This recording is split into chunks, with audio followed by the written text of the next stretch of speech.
এখন সৰু গাঁৱত এজন ধনুবিদ্যাত পাৰ্গত ল'ৰা আছিল। তাৰ নাম আছিল অৰুণ।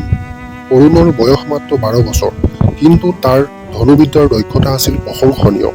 সি প্ৰতিদিনে গাঁৱৰ ওচৰৰ হাবিত গৈ ধনুবিদ্যাৰ অভ্যাস কৰিছিল।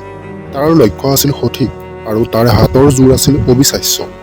এদিনাখন গাঁৱত এটা ডাঙৰ সমস্যা হ'ল। হাবিৰ পৰা এটা ডাঙৰ বনৰীয়া হাতী ওলাই আহি গাঁৱৰ খেতিপথাৰবোৰ নষ্ট কৰিবলৈ ধৰিলে।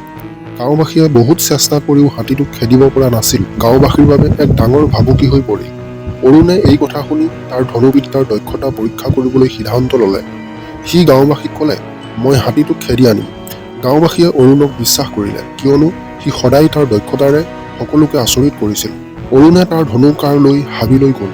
সি হাতীটোক বিচাৰি উলিয়াই তাৰ ওচৰ চাপিল। হাতীটোৱে অৰুণক দেখি খঙতে চিঞৰিবলৈ ধৰিলে, কিন্তু অৰুণে ভয় নাখাই তাৰ ধনুৰে এটা কাঁড় মাৰিলে। কাঁড়টোৱে হাতীটোৰ কাণৰ ওচৰত গৈ হাবিৰ গছত লাগিল। হাতীটোৱে কাঁড়টো দেখি ভয় খাই পাছফালে ঘূৰি হাবিলৈ পলাই গ'ল। অৰুণে গাঁৱলৈ উভতি আহি গাঁওবাসীক সকলো কথা ক'লে। গাঁওবাসীয়ে অৰুণক ধন্যবাদ দিলে আৰু তাৰ সাহসিকতাৰ বাবে প্ৰশংসা কৰিলে। সেইদিনাৰ পৰা অৰুণ গাঁওবাসীৰ বাবে বীৰ হৈ পৰিল।